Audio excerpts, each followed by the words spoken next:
I used to think I wanted to be famous, and I'd be recognized out in a crowd. But the funny thing is, every time I've gotten what I want, it lets me down.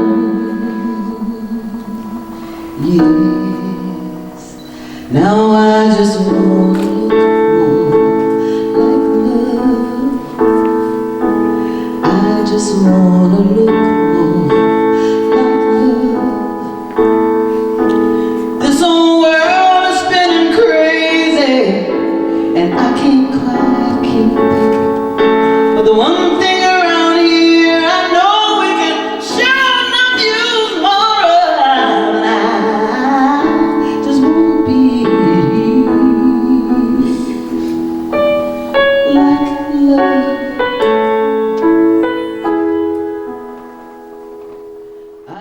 Good morning, welcome to the center. Good morning, everybody, and welcome to the center. Have a great day. Good morning. Good Welcome morning. to the center. Welcome to the center.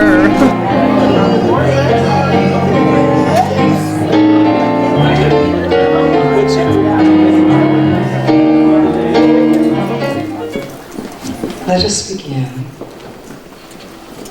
by relaxing into a comfortable sitting position with your back straight against the back of the chair and your feet flat on the floor.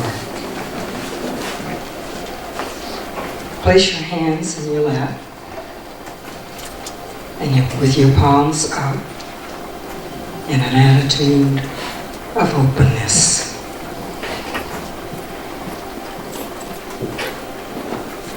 Now take a deep breath and hold it for a count of 4. Release it slowly. This time as you breathe, breathing deeply, notice your shoulders rising and your chest expanding. And as you release this breath, release it slowly and notice your shoulders falling and your chest relaxing. Now watch again. As you breathe, watch your shoulders and your chest. Breathe in, release. Breathe in again. Release. Now, let's move into another layer of breathing. I want you to allow each breath to unfold itself, neither lengthening it or expanding it or deepening it. Allow your body to breathe itself. Pay close attention to this miraculous breath, coming and going.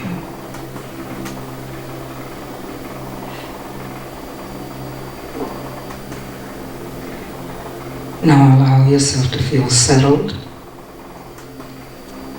as you continue to pay full attention to your body breathing itself.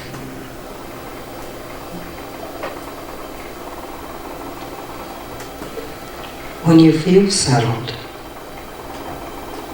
allow a loving smile to rise on your face.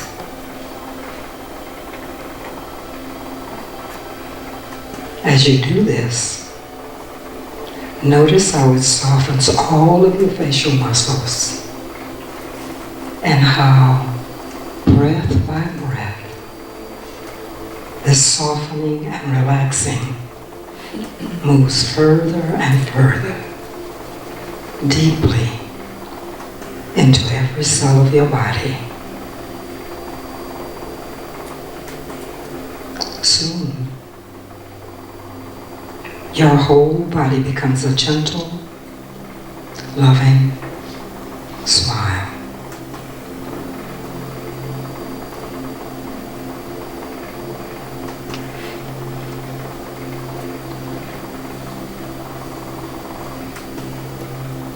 I have come here to be loved. You are the beloved. Excuse me. You are the beloved of the beloved. The sun loves you as it shines. The rain loves you as it falls.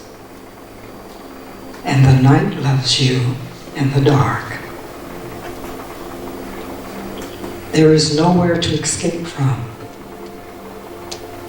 Nowhere to escape from God's inexhaustible supply of love.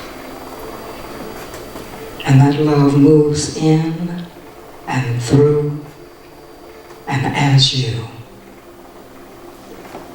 You are forever loved beyond imagining. Allow yourself to take it in,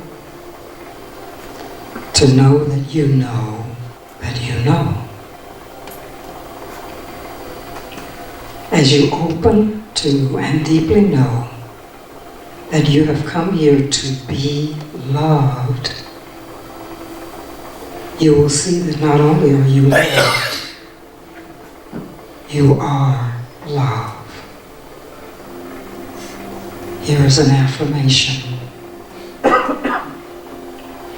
Nothing has greater power than love of the beloved.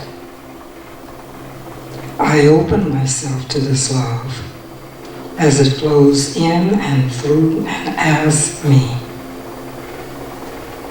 I am loved, and I am love. Sit with this idea for a moment.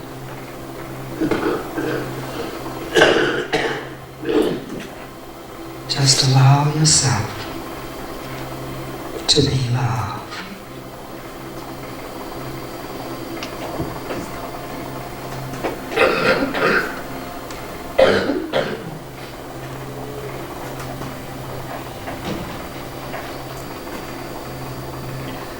When you are ready, wiggle your fingers and your toes. Take a deep, loving breath as you continue to bask in that beautiful smile and return to the room.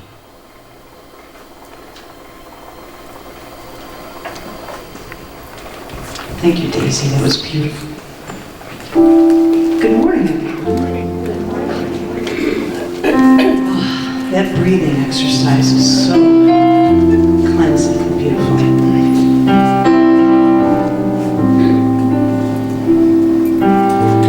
There is only one of us. There is only one of us. In your eyes, it's me I see. There is only one of us.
hold you in my heart. You are a part of me. You are the face of God. Yes. You are the face of God. Yes. I hold you in my heart. Yes. You are my family. You are the face of God. You are my family. You are the face of God. Let us just take a deep breath.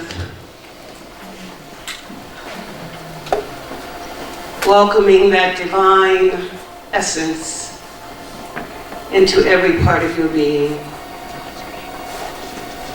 As I speak my word for each of you, knowing that we're connected by this divine love. This is the month that we talk about love. And this is the moment for love to be all there is, because it is all there is. I know that Spirit moves through me as law and love. The law that is love can change anything. It can heal anything. It can make the crooked road straight. And so in this moment of knowing my divine connection to the source of sources, I simply declare this day as perfect, whole, and complete. That every word said, every song sung, comes from this deep well of love that we all share. I'm so grateful to know that the ushers, the greeters, all of the volunteers, the musicians, the sound, my wonderful Julius, and everyone involved with this service. The beautiful Mortinette, the goddess of song, will share her magnificent gift. Reverend Stacy, who is guided by the light of love, will speak her word of truth, because God is love, and we are the beloved. And so as we go into this service, let us open our hearts to receiving this blessing that is the center. This blessing that is this place, this time. It is with deepest gratitude and the full knowingness that my word has power, that my word must be manifested as I have spoken. I simply release my word, knowing it is done. And so it is. So it is. Thank you, Reverend Anna. You set us up for a great morning. And how about the incredible Mortinette being here today? Well, as Reverend Cynthia said, something wonderful is happening to me right now. Our buddy Don Scott put some music to it. This is what we have, right? Something wonderful is happening to me right now. Yes, sing it. Something wonderful is happening to me right now. Yeah, I accept things the way they are.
you're standing, if it's comfortable for you, please say with me, God bless America and the rest of the world. And just turn to a neighbor and say good morning.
In recognition of Black History Month, I'm here to share with you the story of Phyllis Wheatley. How many of you have heard of her?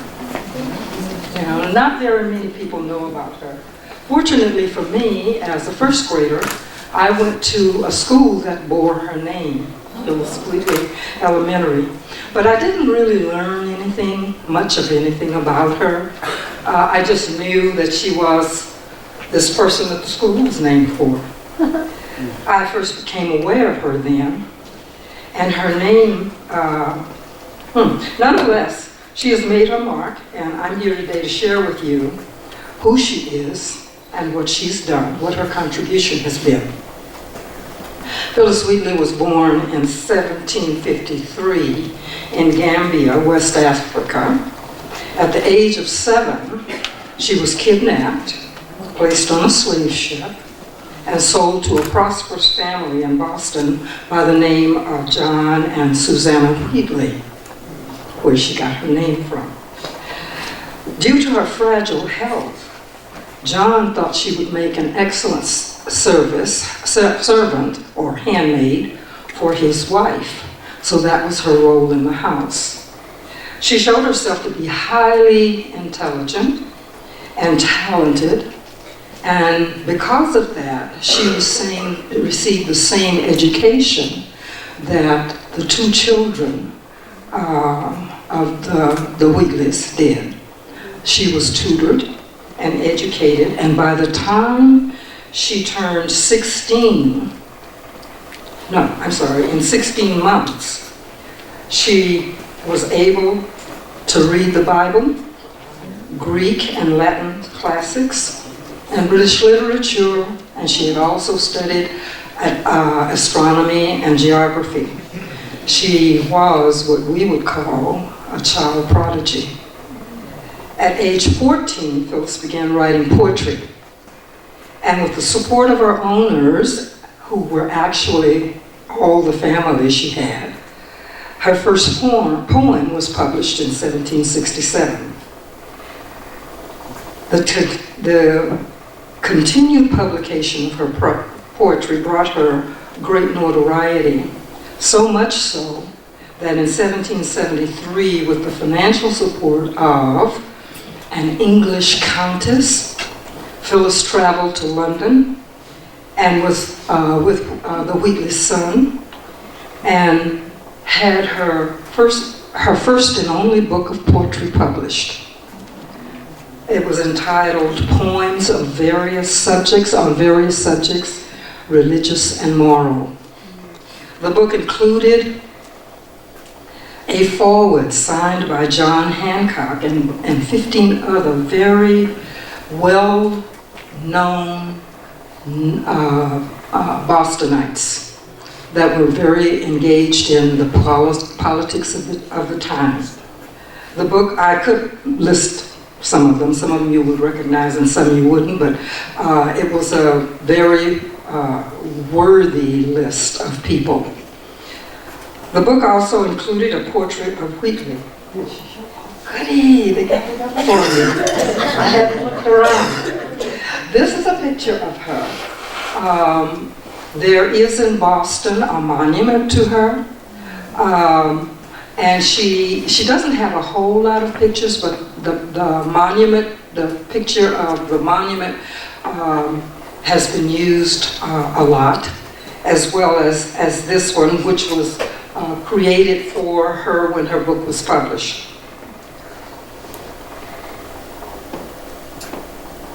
All of this was designed to prove that her book was indeed written by an African American woman. Although she was a slave, Wheatley was one of the best-known poets in the pre-19th century America. The presses in both New England and England published her poems.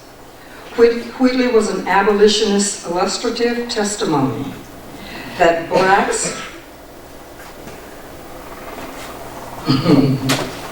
I lost my place. Okay. Oh, there we are. She was the abolitionist illustrative testimony that blacks could be both artistic and intellectual. Her name was a household word among the literate colonists, and her achievements was a catalyst for the fledgling anti-slavery movement. She became the first American slave to have her work published. She was the first person of African descent to have poetry published. She was the third colonial American woman to have her work published. She was emancipated shortly after the publication of her book. She married a free black man, which is another story, but we won't tell it now. And with whom she had 3 children, who none of them survived. Her efforts to publish a second book failed. Actually, her life changed significantly, because between the time of the first book and the creation of the second one, her family, the people who owned her and who had emancipated her, all of them died off. And so she was left, even though she had lived a good life, she was left without that level of living, and she really died a very poor woman in 1784 at the age of 31. Yeah. But she made a tremendous impact, and I thought you needed to know about her. Amazing. Phyllis Will. Beautiful. Well, today is a wonderful day. I haven't seen her in months. God knows we've missed her. Please welcome the incredible Nobody like her. More tonight, Steve. Dr. Reverend. More tonight. Okay, so now I'm all full. I'm so grateful to be back. Yeah.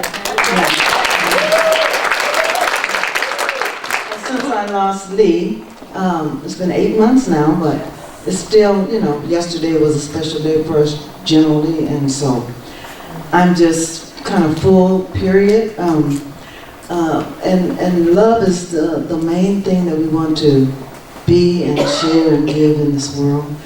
And so I would like to share this song with you called More Like Love.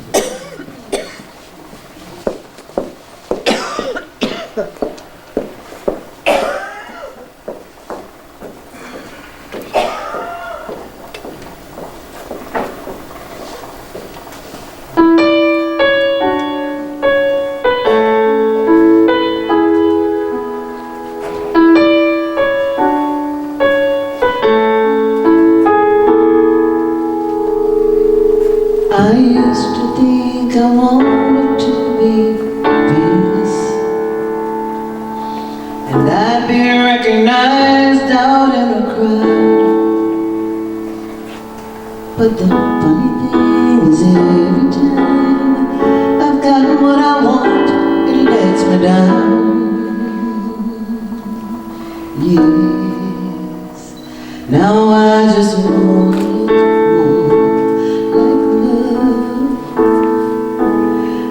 just wanna look more like love.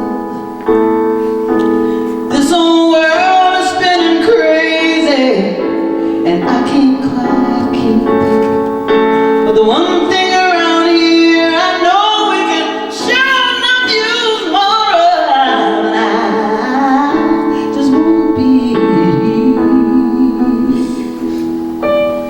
like love. I used to think I needed all the answers. I used to need to know that I was right. I used to be afraid of things I couldn't cover up in black and white. Yes, now I just want to be like love. I just wanna be more like love. When this whole world is spinning crazy and I can't quite keep up, there was one thing around here that I can sure enough give more of, and I just wanna be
say I have been set up for success this morning.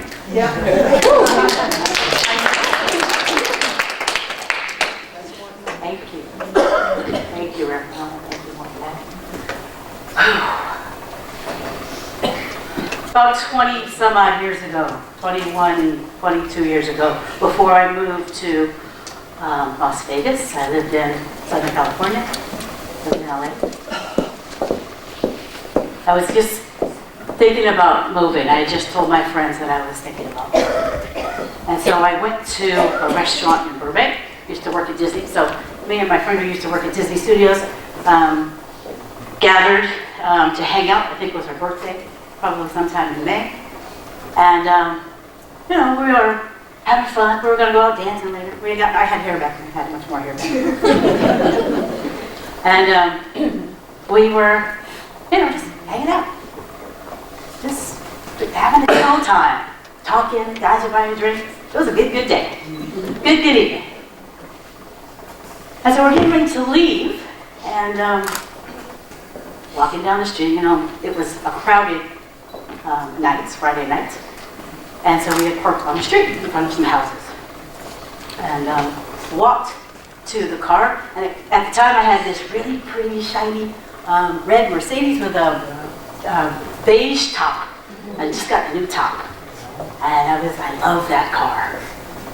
And so I was walking down the street, we were walking down the street, and my friend, her name is Stephanie, she noticed that there's a cat by where she's supposed to get in the door, and on the passenger side. And she's scared of cats. But we're hopping and skipping and playing and dancing and, you know, just enjoying the evening. Nice evening. And so she's like, get out, get out, get out. Well, there were these people sitting at their front door. Kind of like you would, I don't know, kind of down south, that kind of feel. And they said to us, I won't repeat exactly what they said, but you uppity N-word, B-word, need to get the hell away from here.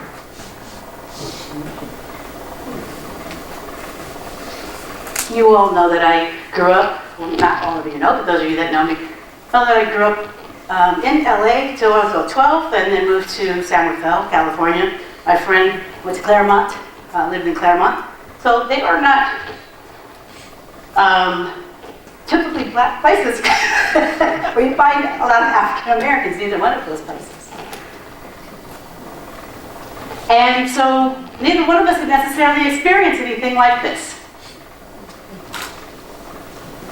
It was kind of a loss of innocence to some degree.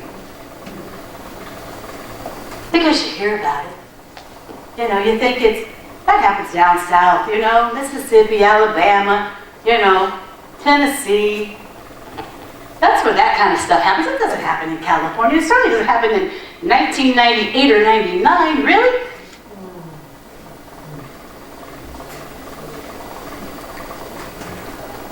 Stephanie was still kind of wrestling with a cat. She was, you know, a little annoyed and unnerved, but not really where she was cursing or anything like that. Until the people that owned the house, in fact, where my car was sitting, turned on their water hose. 1998, 99. Black women that just got their hair done. Well, the sisters know what I'm talking about. And we were going out dancing. There's kind of no coming back if you have black hair and you get your hair wet without starting all over again. I can't even tell you what.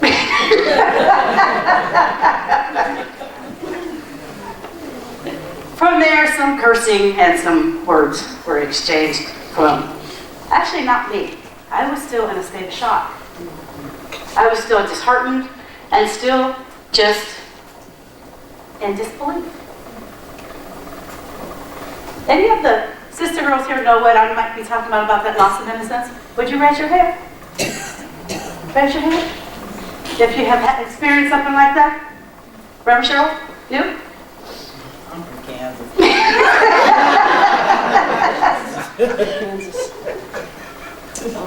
It is I can't tell you. You don't get the innocence. Right. California, we were probably spared, probably. I was spared for a long time because I was in my 30s. I couldn't believe that that would happen to me. I couldn't believe it. Sometimes people will ask, what's up with the sister girls? Why are they so angry? Why are they keep everybody at a distance? Maybe because of things like that. Not sure who to trust. Not sure if you want to get close. Maybe they're fearful, maybe they're angry. We are fearful and angry. It's probably a lot of reasons. And still, I'm here to be loved and loved, as Daisy said. That's my job. No matter how anybody else shows up, that's my job. No different from anybody else's here's job, by the way. That was a particularly hard day for me. It was a day that I probably had to experience so that I would know what the heck everybody was talking about that came from down south or somewhere else, or came from a different time in life. Russell, will you show that video?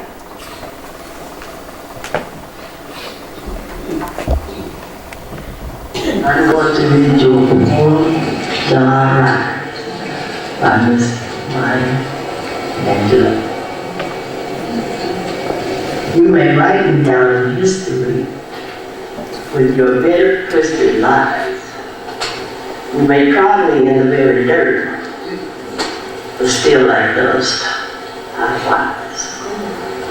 Does my sassiness upset you? Why you said it good? Cause I walk like I got gold where all the others, hungry in my living room. Just like moons and like suns, with the certainty of thighs. Just like hopes shining high, still, all rise. Did you want to see me broken? Bowed head and lowered eyes. Side shoulders, falling down like teardrops, weakened by my soulful cries. Does my hardness offend you? Don't take it off the hard, cause I laugh like I've got gold mines digging in my own backyard. You may shoot me with your words, you may cut me with your eyes. You may kill me with your hatefulness, but still like air. Does my sexiness upset you? Does it come as a surprise? That I dance like I got diamonds in the median of my thighs? Out of the hunts of history, shame, I rise. Up from a past that's rooted in pain, I rise. From a black ocean leaping and wide, welded and swelling, I bear in the tide. Leaving behind nights of terror and fear, I rise. Into a daybreak that's one too clear, I rise. Bringing the gifts that my ancestors gave, I am the dream and the hope of the slave. I rise. I rise. So for those of you that aren't aware, that's Reverend Cheryl's mom who spoke the Maya Angelou poem, Still I Rise. Still I rise. Slide, Russell. No matter what the story is that somebody else has given me, I choose to love. I choose to rise above all of it, above all the fray, above all the craziness, above all the stuff that's out there. Because that's what I'm called to do. Again, it is no different than anyone else here is called to do. Quote from the Science of Mind textbook. And there are not a lot of quotes about racism in the Science of Mind textbook. Wonder why? Love does not overcome hate and fear by argument or force, but by some stable power of transformation, transmutation, sublimation, invisible in its essence, but apparent through its act. It takes, you've got to treat and move your feet. We've got to pray and then know and take some action to move us to this next level, out of this rut that we're stuck in as a country. Not anyone in here, I'm not saying that anybody in here is anything but love. I don't believe it. I don't think that it applies. But we've got to get this message, just like this teaching, the same thing. We've got to get it out there. So if we're not called to move to the people out there to tell them, it just stays stuck. I find it interesting that people don't want to discuss this. I don't want to go to church and hear that.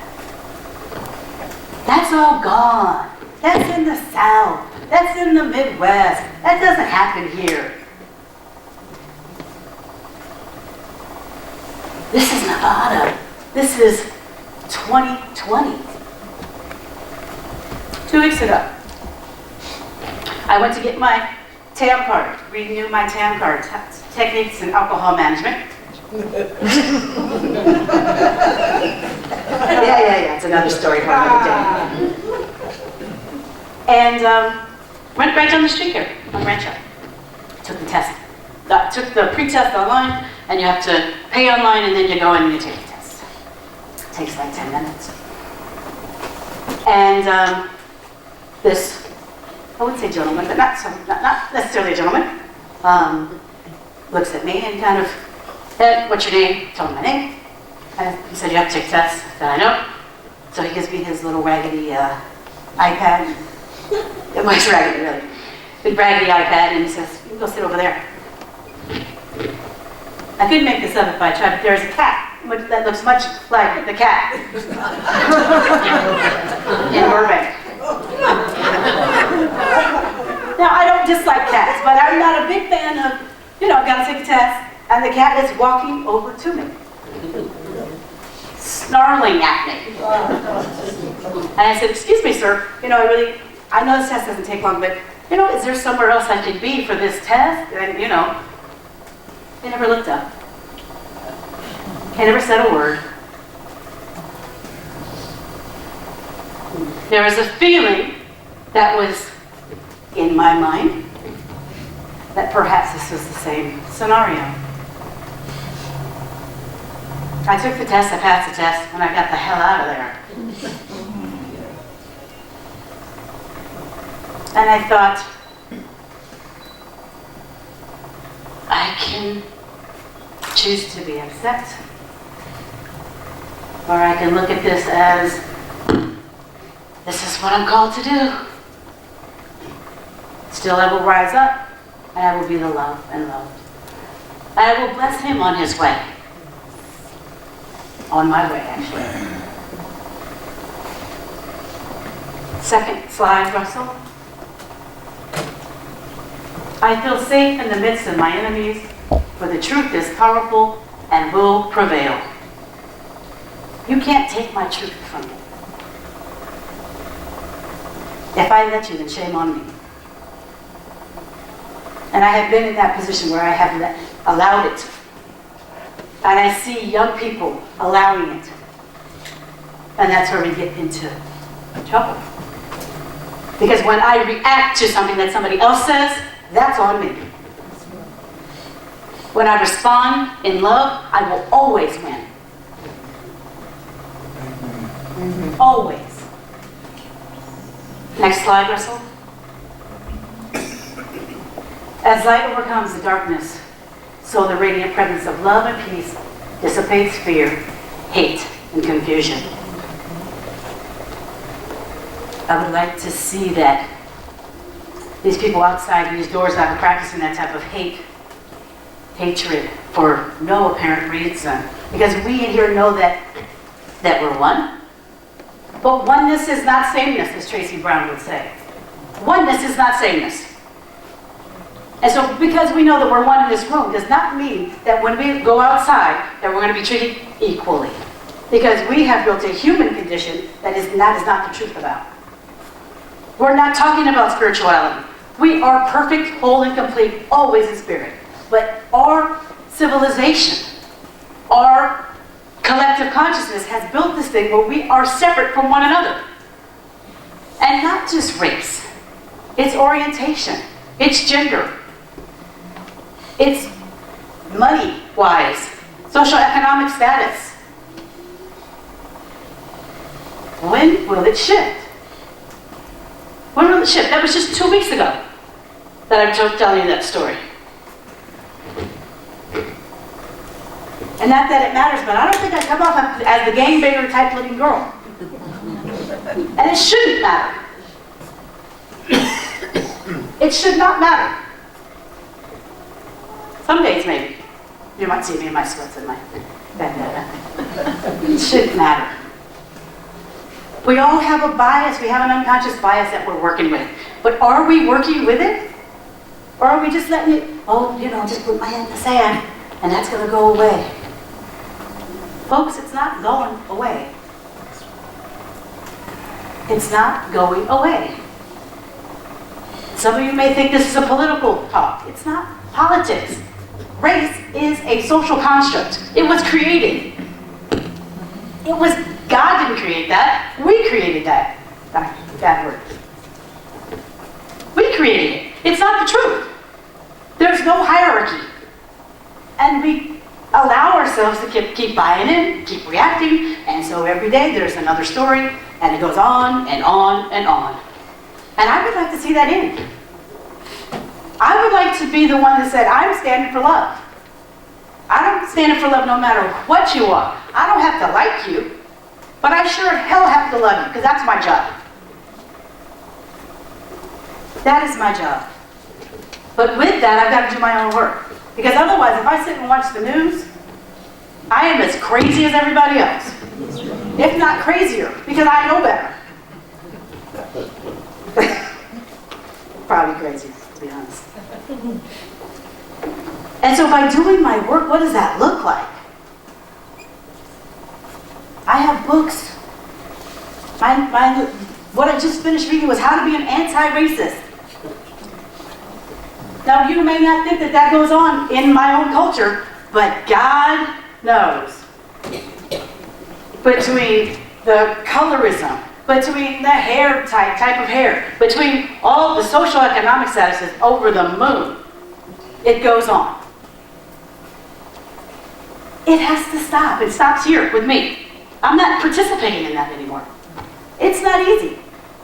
Because people that came about, mom, grandparents, they came up at a time where that was acceptable. Because I got to look over somebody else. I got to be better than somebody else because I've always looked down upon. I've always been that one. So I'm going to put that off somebody else. The buck stops here. We've got to stop it. Again, maybe you're not that one that you treat everybody equally. You're colorblind. Guess what? That phrase right there says you're not colorblind. Because if you don't see that I'm standing here that have a different color than you, something is wrong. Something's wrong. If you don't think that I'm treated differently sometimes, not a lot, by my own admission, because of my own crazy biases that my own people have. You're all my people, I didn't mean it that way, but you know what I mean. My own culture has. I may be treated a little better because of my skin tone. It's nuts. That's right, it's nuts. It's frustrating. That's why I discuss it. But if I can tell you how to get out of debt, if I can tell you how to cure the cancer, if I can tell you how to be happy and live a life that's of joy, Why can't I tell you what we need to do to solve this problem of racism? Why is that an issue? Why is it an issue? It's not political. I'm not telling you who to vote for. I could care less. But I can tell you that there are people that are moving, that want to move this ball forward with me and with those of you that believe in it. And if you're not looking at that, then you're not really wanting to create a world that works for everyone. But you get to do it any way you want to. But let's not be fooled. Let's not fool ourselves. How to be an anti-racist. It also talks about dueling consciousness. How to be a person that doesn't struggle for power. How to be someone who doesn't struggle with ethnicity, with body types, with different cultures, with people that have different behavioral differences, with color, with gender. Talks about all of it. We don't have it in the bookstore, I know. Sorry, Cheryl. But it's really a good book to look at those things. We all have bias. And if you think that you don't, then I gotta tell you, if you're feeling some kind of way, you're probably more the bias that you have right now. We all have bias. Some is unconscious. But don't we work here to allow that which is unconscious, that which is the subjective mind, to move to that which is conscious so that we can create a world that works for everyone, starting with ourselves? Isn't that what we do? For the love of God, let's wake up and do this thing. For the love of God is why each of us is here. God loved itself so much that it made each and every one of us to express more love, not to express more strife and craziness. Not more. Any. That's what we're called to do, people. That's what we're called to do. We feel it when we walk in here on Sundays, and maybe we're creating it wherever we go, but I have a feeling that if we all took the responsibility a little bit more, I'm not talking about going to the white nationalists and say, hey, this is what you should be doing, because it's probably not going to work. But I'm just saying, hey, you know what? Tone that down. That's not the truth. If you don't say it verbally, say it in your mind. You know the universe doesn't play any favorites, and you know the universe hears whatever you say. And if you tell the person next to you, say, that's not right what that guy's saying. When we're talking amongst each other, you know what? Maybe we'll see it shift. Maybe we'll see the consciousness shift to somewhere where we can all be free and live in that place in that space that we all long to live in. But it first starts with recognizing it. And it's hard sometimes. Like I said, I lived until I was 30 years old, so I had that incident. And I don't have them very often, thank God. And I also don't allow them to knock me off my cue to be who I am. I can't afford to. I can't afford to. So there's other books. I think Reverend Cheryl is going to get me and white supremacy. I know it's a word that not a lot of folks like. White privilege thing, not a lot of folks like. But really, if you don't understand it, read it and see if it applies. If it doesn't, then chuck it. Reverend Cheryl, Reverend Cynthia, Reverend Dan have never told you to do anything. You signed up to create a world that works for everyone. So if that's what you truly want, this is what has to happen. Learn about that stuff that makes you feel uncomfortable. Learn about what we're really trying to say here, and not take it like, it doesn't apply to me. Because the more you say that, oh, you protest too much.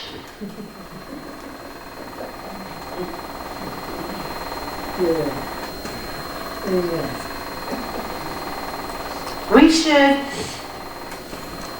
be the love. It's what we're called to do in all circumstances. I've got my work. I don't get off. Because many years ago there were slaves. I don't get off. I still have my own work to do. Anybody else have work to do? Start there. Start with yourself. Start with who you are and learn to live in from that place. No matter what happens, I promise you, God always loves you. God loves each one of us. Each one of us. And so I'm going to finish this with something by Dr. King. Since this is our Black History Month service, and I can't think of a better person. Thank you for the Phyllis Weekly. But Dr. King really spoke to my heart as a kid because he always preached love. And so that's always continued in my own heart. It's not about hatred. It's not about violence. It's not about getting them before they get you. It's only about love. So, let's watch it. So I want to turn your attention to this subject, loving your enemies. It's so basic to me because it is a part of my basic philosophical and theological orientation, the whole idea of love, the whole philosophy of love. In the 5th chapter of the Gospel as recorded by St. Matthew, we read these very arresting words flowing from the lips of our Lord and Master. Ye have heard that it hath been said, Thou shalt love thy neighbor and hate thine enemy. But I say unto you, love your enemies, bless them that curse you, do good to them that hate you, and pray for them that despitefully use you, that ye may be the children of your Father, which is in heaven. Certainly these are great words lifted to cosmic proportions. The Greek language comes out with another word for love. It is the word agape. Agape is more than eros. Agape is more than philia. Agape is something of the understanding, creative, redemptive goodwill for all men. It is a love that seeks nothing in return. It is an overflowing love. It's what theologians would call the love of God working in the lives of men. And when you rise to love on this level, you begin to love men not because they are likable, but because God loves them. You look at every man and you love him because you know God loves him, and he might be the worst person you've ever seen. And this is what Jesus means, I think, in this very passage when he says, love your enemy. And it's significant that he does not say, like your enemy. Like is a sentimental something, an affectionate something. There are a lot of people that I find it difficult to like. I don't like what they do to me. I don't like what they say about me and other people. I don't like their attitudes. I don't like some of the things they're doing. I don't like them. But Jesus said, love them. And love is greater than life. Love is understanding, redemptive, goodwill for all men, so that you love everybody because God loves them. You refuse to do anything that will defeat an individual because you have agape in your soul. Here you come to the point that You don't have to like them, but you gotta love them. You gotta love them. I want to end the talk today with a prayer that Ernest Holmes wrote for the country. Again, Ernest Holmes didn't talk about racism a lot. I mean, it was just kind of the norm back then. And so, but besides him going to my great-grandfather's church and say, all people will always be welcome here. For those of you that have heard that, I've heard that several times. he didn't address it there very much. And so there's a lot of confusion as to why we address it now. I think there's some obvious reasons as to why we address it now, but there is some confusion as to, where do we stand on that, because it isn't in the textbook per se. But the spiritual bypass stuff, but it's all good, we're all one. Yeah, and that's absolutely true. But it doesn't always happen outside of these walls. It doesn't always happen inside these walls either, I would say. And certainly not in the walls around the centers that we do have. And it is felt. So, let's be in alignment with who we say we are. How about that? Yes. So if you would just close your eyes for a moment as I read the prayer for the country by Dr. Ernest Holmes. I'm going to take this to heart. Because as we shift as a country, it'll all shift around the world. Believing in the divine destiny of the United States of America and in the preservation of liberty, security, and self-expression for all, I offer this, my prayer for my country. I know that divine intelligence governs the destiny of the United States of America, directing the thought and the activity of all who guide its affairs.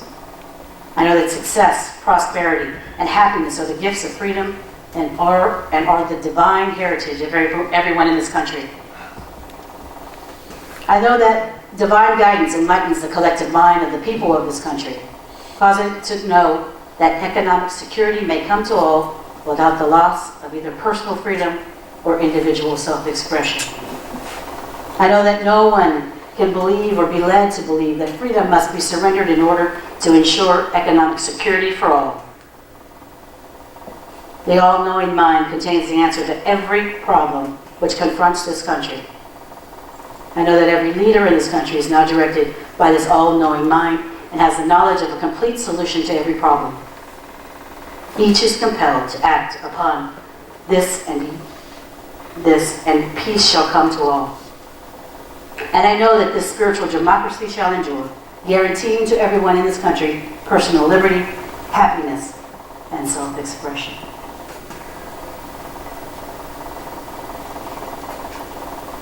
And so it is.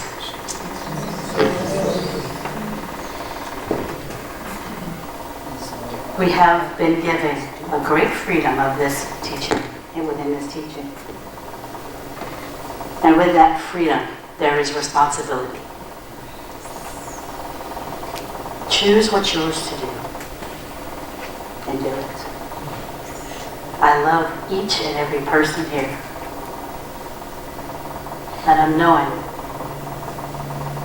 the highest and best for each one and for this country.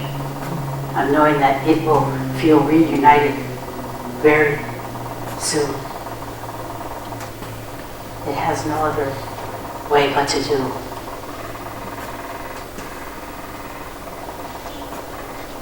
I love you. Have a great week. And so Thank you, Robert. That was beautiful. Thank you so much for opening our eyes. We're going to carry the love that is in here. We're going to carry it out into the world. I just want to tell you how great it is to have you here, Morton. I can't tell you how much. And I love the sound of this microphone. So please come up and do some singing into this, would you?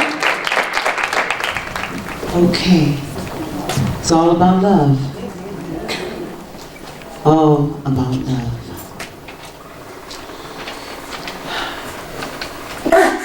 I want you to listen to this song as if Source, God, the isness, the absolute, the force, whatever you call it, as speaking directly to you as I sing these words.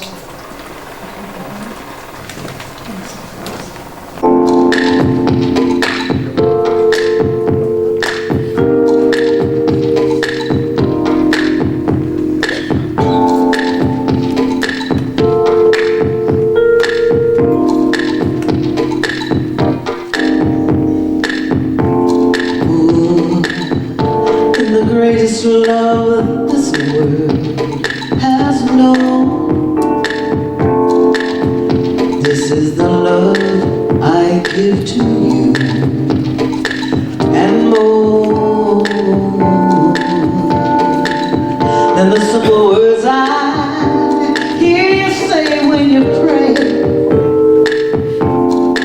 My love just grows and loves you more each day. Then you'll ever know my arms hold your very soul, your life. It is in my keeping, waking, sleeping, laughing, longer than always is a long, long time,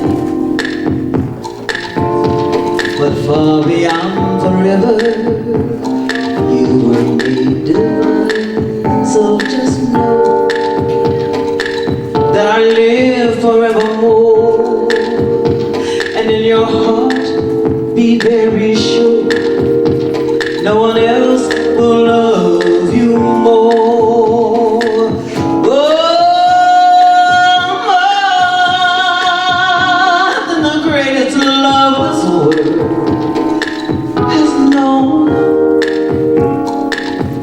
This is the love I give to you, and more than the simple words I hear you say when you pray. My love just grows and grows and loves you more every day. Oh, then you'll never know you're on. I hold your very soul and your life. It is in my keeping. When you're waking, when you're sleeping, when you're laughing, when you're weeping, longer than always is a long, long, long, long, long, long, long, long, long, long time. Oh, but far beyond forever, know that you were made divine. So just know I live forevermore, and in your heart still no one else can love you more. My love is forevermore, and in your heart no one else can love you more. Stay sure no one else will love you more. Be sure no one else will love you more. Stay sure my love is forevermore. Oh, be sure no one else can love you more.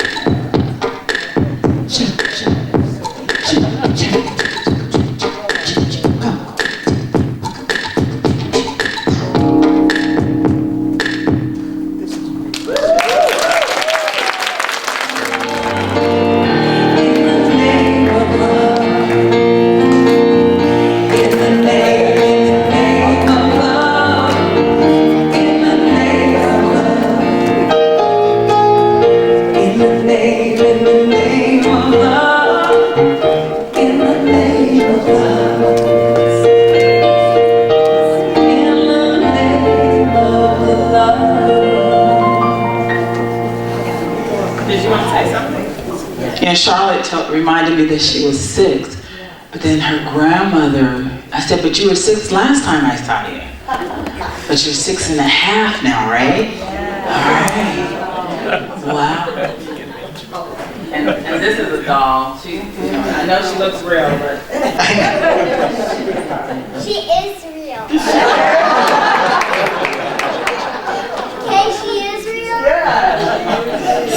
So today we talked about having a mind, a body, and a spirit. We learned about body parts and we have a book about it. And we colored the pictures. I love everything.